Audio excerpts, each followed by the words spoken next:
Hello, and welcome to the Clarion Call, the official podcast of the St. Bernard Preparatory School, coming to you from glorious Coleman, Alabama.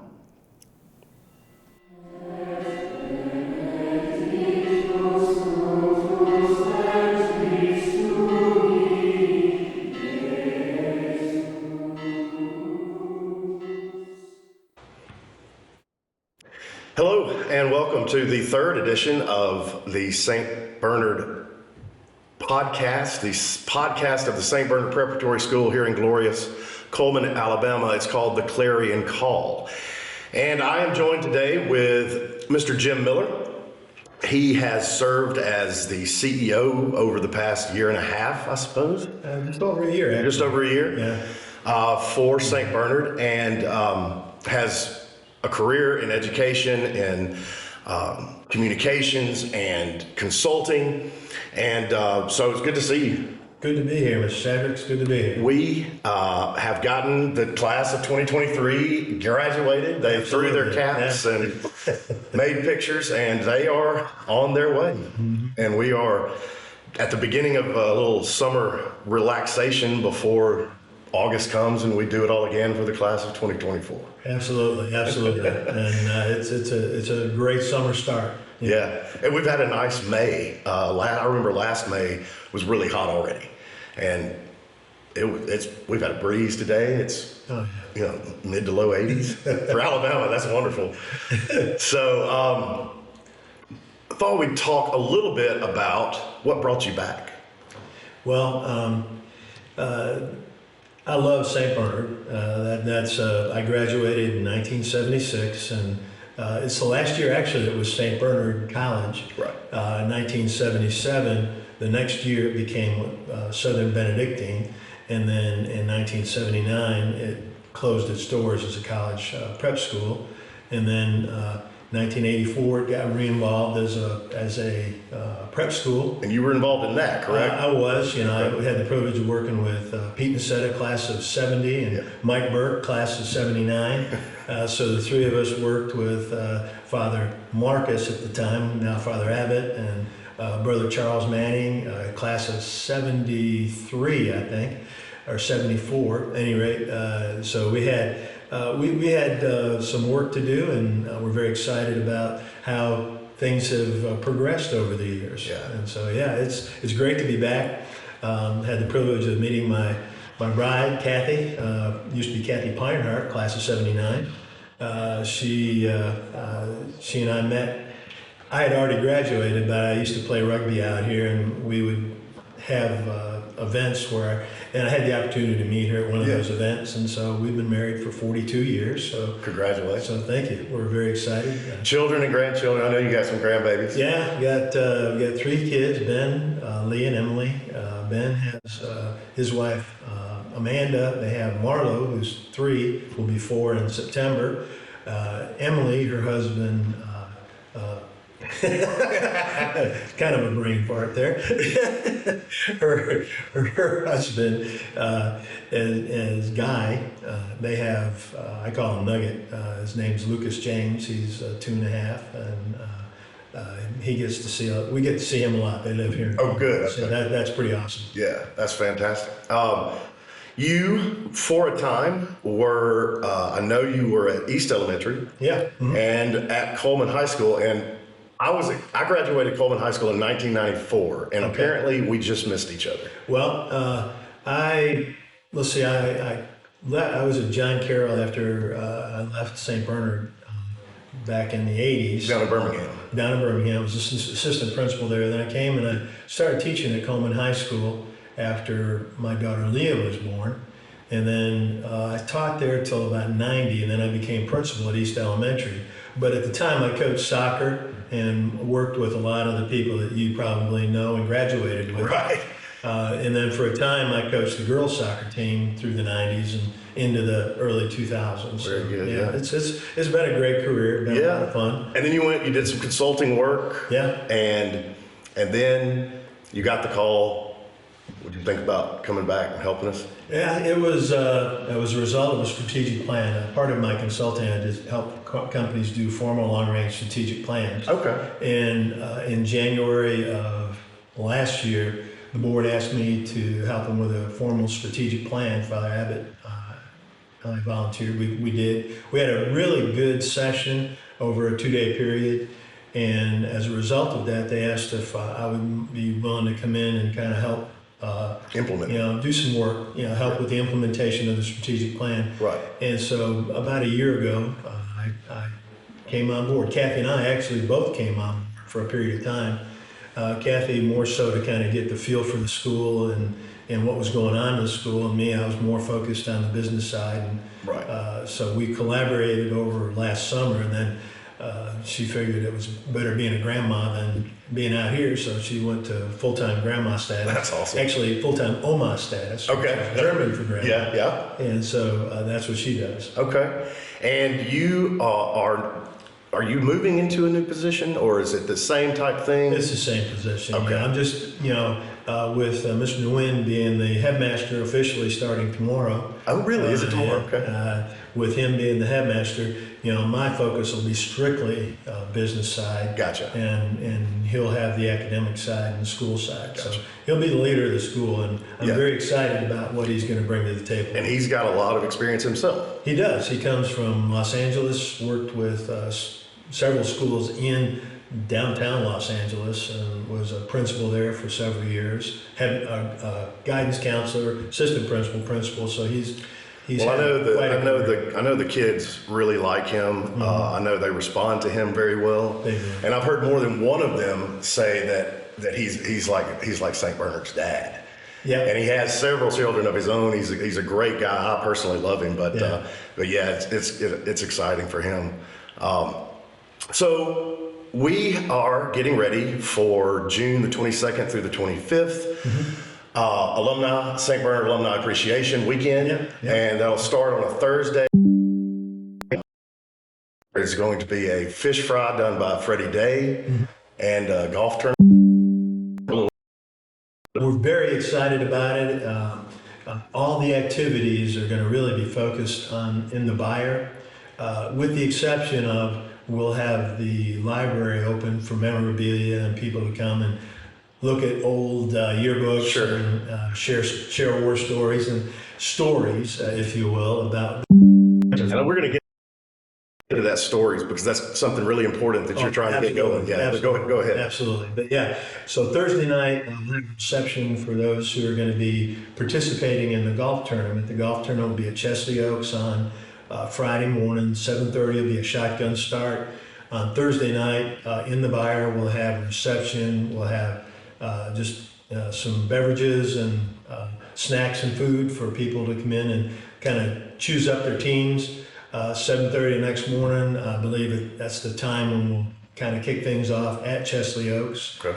And the Abbott will be out there issuing the winners their prizes at the end of the tournament. So Friday's going to be, for those that want to participate in golf, a golfing day. Gotcha. Also during the day, we're going to be registering for people that are coming in that don't necessarily want to play golf. Right. So the actual weekend, we're very excited about. What we're going to do is it's a flat rate. $100 you come and it's $100 per person. Friday night will be the fish fry and beverages again out at the Buyer.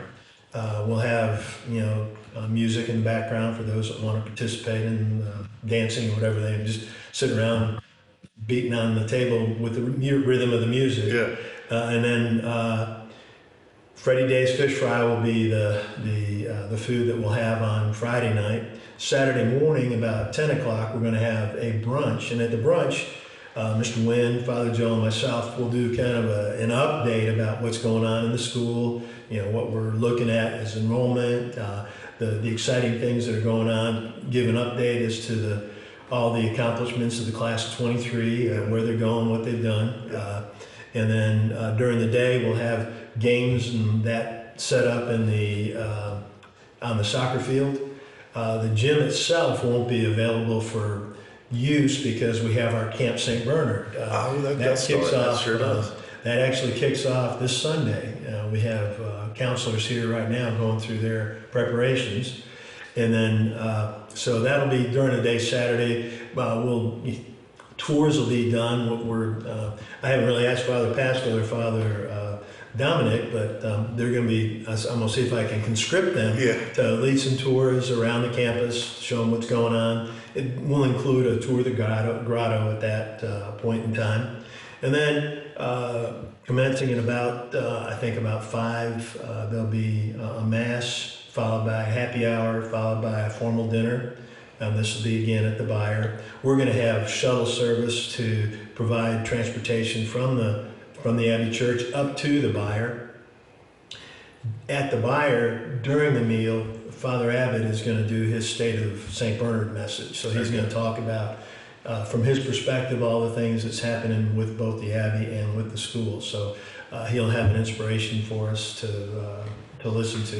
And then the night we'll have Taziki's dinner. Oh, nice.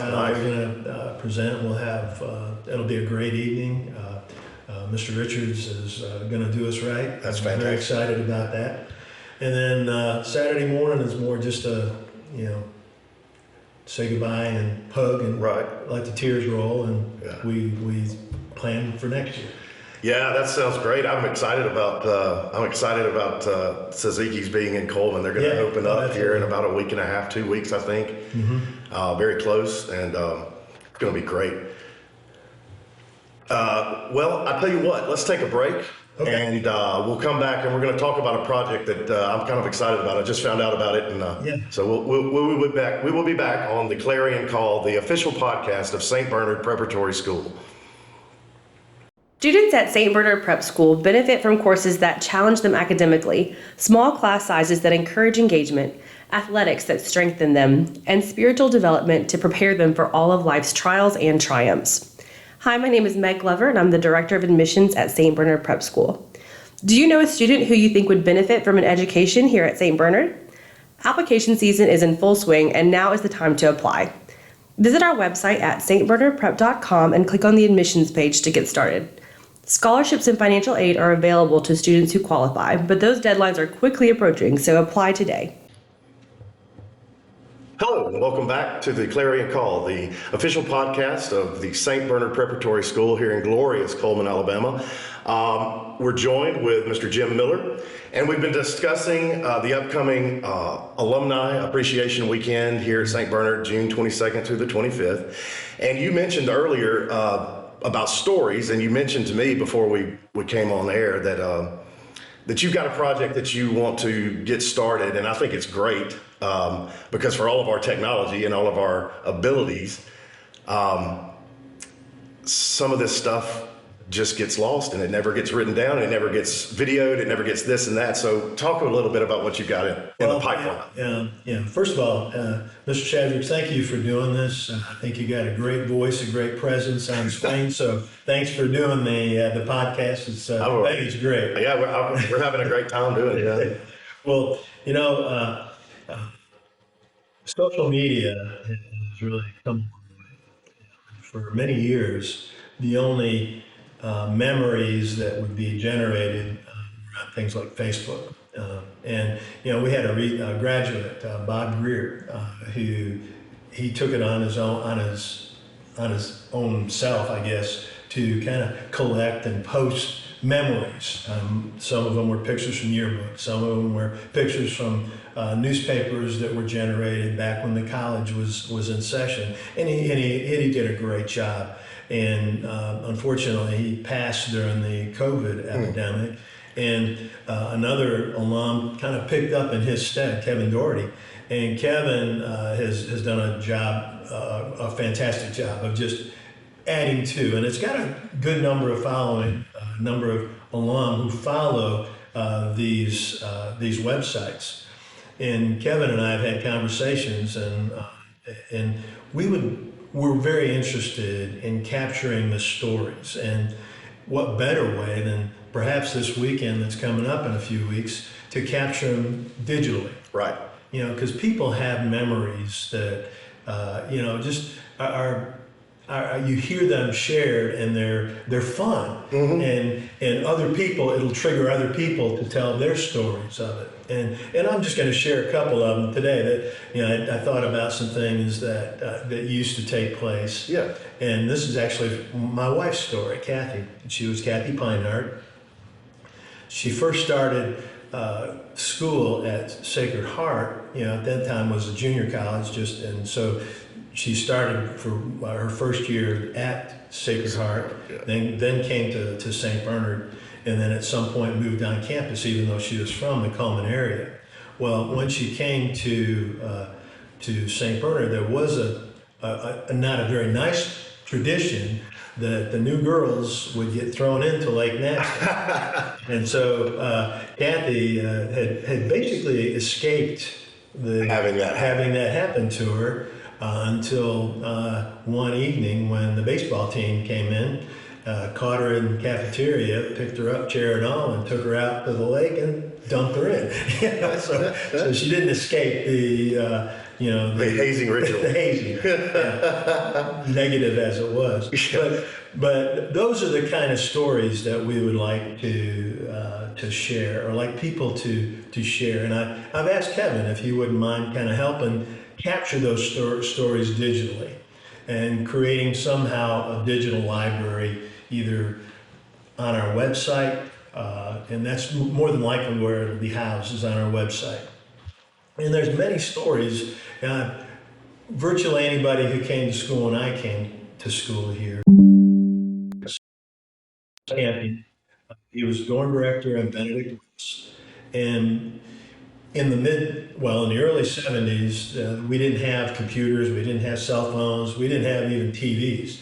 So he had a TV. And so all the guys in the dorm would gather in his room, and we watch movies on one of the 3 stations we could get, channel 19, 13, or 6, And so it was almost a nightly ritual.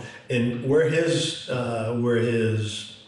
office was down the hall from where there was a phone on the end of the hall. And that's, you'd call home, and people don't even think about this anymore, but I'd call and ask for myself at my mom and dad's, and that would trigger them to know that I'm at the phone, and they could call me because it was cheaper if they called me than me use the payphone to call. So there's many stories, many memories of Brother Gus and all that he represented for many, many, many people at St. Bernard. He to my estimation, from my memory, he represents St. Bernard. He was just he ran the post office that was in the basement of the administration building. Just a fantastic guy, and he's gone but not forgotten. I'm sure he's still present in many things that we do here on campus. Praying for us. Yeah, he is. He's fantastic. And then again, during the time I was here, there were different things that caused me to think of. We had an upperclassman, his name Zeke White. He was from Boston and had the very distinct Boston accent. He also had a 1960, I think it was a 63 Impala convertible. Which was a big deal. It was a beautiful car. But he, for whatever reason, the trails out here back then were not as civilized, nor as preserved as they are right now. There was a seminarian's gym, and there was a little gravel road near there, and then the trails went off of that, and a few people would go out there and kind of run them, or hike them, or do whatever, camp out there. But the road around they called the Baja, and so the rule, the game was, can you make it around the Baja? And Zeke did more than once. So there's stories like that, that are just phenomenal. That people have their memories, and we want to capture those memories and ask people to share that. One last little memory. We talk about cell phones and phones. Yeah. Well, at the end of Richards Avenue, there's a house that was for rent, and there was a student. At the time when we started renting it, we all had graduated from St. Bernard, but we lived there for several years, and many people from St. Bernard would come out there and hang out and do things. But we lived at the end of Richards Avenue. So there was Jack Tracy, who graduated when I did in '76, David Garlock, called Crusher. Everybody had a nickname back then. And so the three of us lived in that house for several years. And our phone was a payphone, and it hung on a wall. And when people would come over, we didn't have a contact list, so people would just write their name and number on the wall next to the payphone. So our contact list was on the wall. We needed somebody's, whether it was pizza or. So just those things are some of the memories that we those things like that we would like to capture. That's great. Speaking of cell phones and speaking of the various things that simply you don't need that great wall that you would go to, and that's so fantastic, right? What a great thing. I mean, these are very convenient. Oh yeah. But because of that, one of the things that we did at the end, or you did, it was just my class where you did it. You did a survey of the seniors. Yeah. And pretty in depth, really in depth actually. And I really enjoyed when you came in at the end of the year to give the results. Mm-hmm. And one of the policies here at St. Bernard, which I fully support, is that students are not allowed to have their cell phones on their persons from the beginning of school until the end of school. Correct. So if it's 3:20 and they're still on campus, they can have it. They get their phone out of their car, or get their phone out of their locker, they're good to go. But they can't have it on their person during the school day. Mm-hmm. And one of the things that I'm not sure I ever put it together, but when you come out, I guess maybe between classes during break, especially during break, you see these little groups, various sizes, and they're all sitting around and they're talking to one another, right, and they're interacting with one another. Mm-hmm. And so one of the questions in your survey had to do with the cell phone. So talk a little about. Well, it was actually a comment that was made as a result of discipline. What do you feel about the school discipline? And it's a scale of basically 1 to 5. 5 being you totally support, and 1 being you totally don't support the policy. So discipline. Having done these before with kids, I figured, we're going to get in the 2s here. But actually, it was like a 3.85. It was almost a 4, like a high D. Yeah. It was really strong, and I was surprised by that. And one of the comments was, we wish we didn't have the cell phone policy. 2 people had indicated that as a comment resulting from that question. And so as I was giving the feedback back to the seniors that day, there were several girls in the front of your class, and I could speculate who they were, but I know exactly who they were. Anyway, they started talking, and they said, we came here from another school, and we at our other school had the ability to use our cell phone anytime we wanted. We just had it. But here, because we didn't have it, we were greatly relieved, because what we found is during our lunchtime, we're actually talking to people. At our previous school, we didn't talk. We just sat on our phones. We might communicate by texting with the person across from us. Same table. But we didn't talk. In fact, she said that the cafeteria was almost silent. Yeah. Which, from many teachers' perspectives, that'd be awesome. It's really not what you want. It's I was blown away, and it really brought it home, because I think I put it together for the first time, perhaps, that the reason you see the camaraderie between the students, and the reason why they have such really strong friendships and will have those for the rest of their lives, is because they don't have their head in the screen the whole day. Right. Or they get it, and they're not having withdrawals, right, because they have.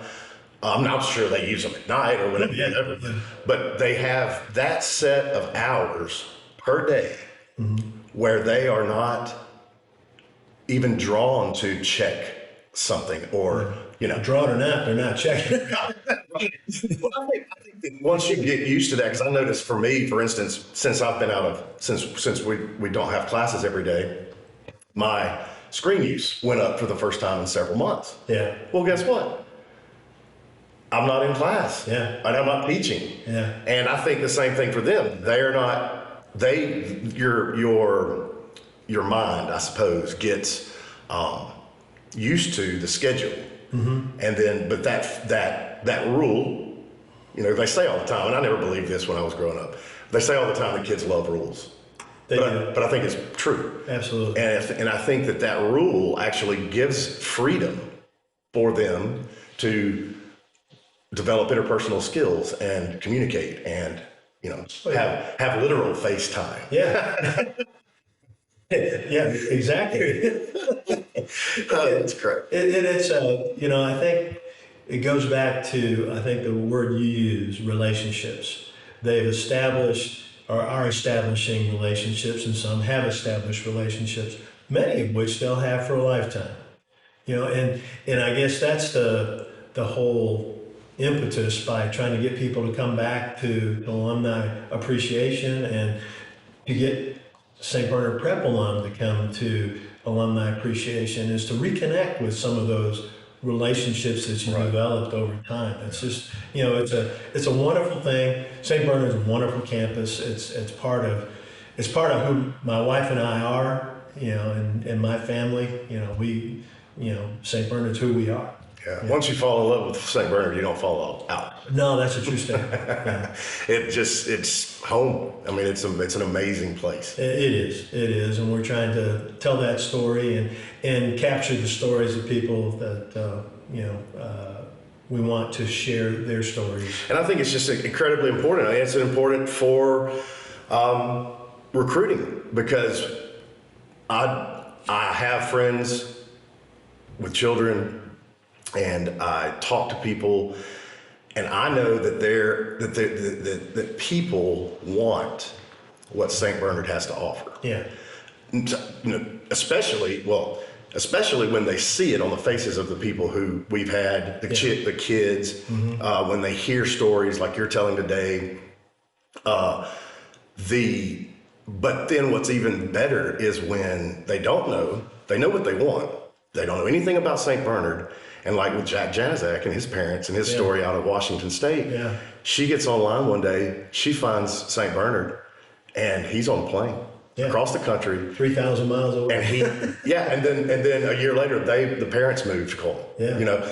So it's great. It's wonderful. And I'm just thankful that you are here to help lead us into the next chapter. Well, just leadership's it's the team working together to move us forward. Yourself being the kids love your class. The kids look forward to I love them. It's and they know it. Yeah, and they know it, and that's a good thing. And we want to share the story of St. Bernard. And you mentioned one thing that I think is pretty key. If you go to any playground and you get a bunch of kids and you want to start a game, well, what are the rules? What are the basics? That's what they want to know. What are the rules of the game? And that's what we're teaching here. Yep. The rules of the game. The rules of the game. That's right. I've played that since I was young. But yeah, that's great. Well, I really appreciate you being here today, and I just want to close. I'm going to do it just like I have been with the kids. This is a list of questions that were developed by the late James Lipton. He got them from a French television personality, and Lipton used to say "Bernard Hébert" on his Inside the Actor Studio show. And so here we go. Okay. What is your favorite word? Favorite word? Snigglefritz. What is your least favorite word? And you can't say. What inspires you intellectually, creatively, or spiritually? I like to listen to the Bible in a Year podcast, and Father Mike Schmidt? Father Mike Schmidt, Yep. yeah. And, you try to live up to those precepts, just try. Yeah. But that is, and I love to read, actually, reading about, like the Thomas Jeffersons, the Abraham Lincolns, all these famous individuals who have done so much. Those things inspire me. Sort of forged a trail. Yeah. Yeah. Yeah. What is your biggest turnoff? People who have zero patience and have no control over their tempers. What sound or noise do you love? Water, like a stream. Babbling brook. Babbling brook, yeah. Okay. Or waterfalls, even anything like that. What sound or noise do you hate? Anything that's like fingers on a chalkboard. I don't know what that is, but it's not good. What is your favorite food? Peanut butter. Really? Yep. Any particular delivery system? I can eat a peanut butter spoon to a peanut butter and jelly sandwich to peanut butter crackers. But peanut butter, if it weren't for peanut butter, I'd probably weigh about 10 pounds. Not a big protein. Oh, man. What about peanut butter and celery? You ever Yeah, had I like that. I like that. Yeah, I like that. At Thanksgiving, that's one of the options that we have periodically. Oh, right. Celery with cheese, celery with peanut butter. Yeah. I go through the peanut butter first, and then I'll get to Then the get cheese. the cream cheese. Yeah. All right. What is your favorite smell? This is weird. When I was little, there were two smells that combined that make me think of home. My dad smoked Pall Mall cigarettes. Okay. But it's not the smoke, but it's the first strike of a match to a To cigarette. a cigarette. When it's first lit, Yeah. along with coffee being percolated in the background. Those two smells combined are mine. That's home. How did he take his coffee? Black. I knew it. My karate sensei smoked Pall Malls and drank black coffee. He was a Navy SEAL before he got into Yeah. karate in Okinawa. But yeah, Yeah, it's my dad. That's awesome. My dad is, y'all were real close. I hope so. As close as you could be. Yeah, back in the day. Back in the day. Yeah. Yeah. Yeah. What profession would you have gone into had you not gone into what you did?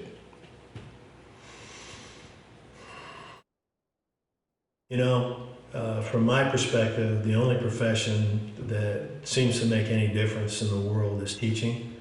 And I fell into teaching. Here's a true story. It's a memory from St. Bernard. My best friend Mark Strickland and I were at the time it was called the Dragon. It was a campus social club. Okay. And it was middle of my junior year, and in my head figured I'd do something with history, and I was history and English major. And he goes, you ought to be a teacher. I said, oh, okay. So that's the decision was made at the Dragon on a Wednesday night back in 1975, probably. So basically, it was teaching or nothing. Yeah. That's awesome. Yeah.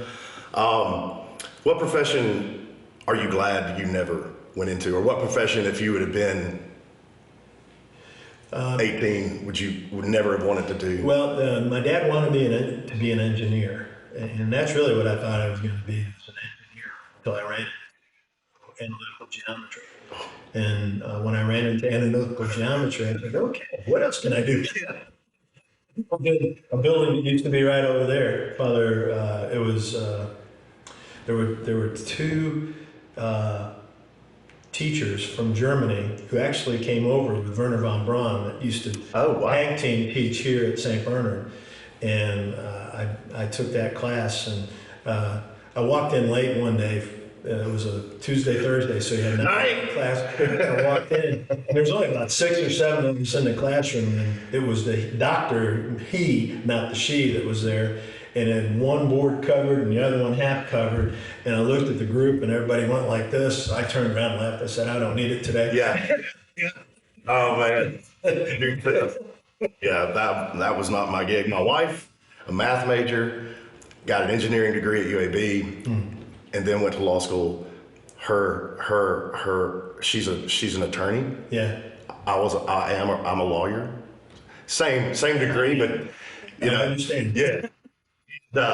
I actually have a shirt that says, I'm married to a math major. How do you think my arguments go? Well, my wife Kathy, I can't add two and two, and I can't spell cat, but she has a brain that'll just Yeah. can spit it out. Yeah. So she does all the finances, and I just ask, how much do I make? And she tell me or no.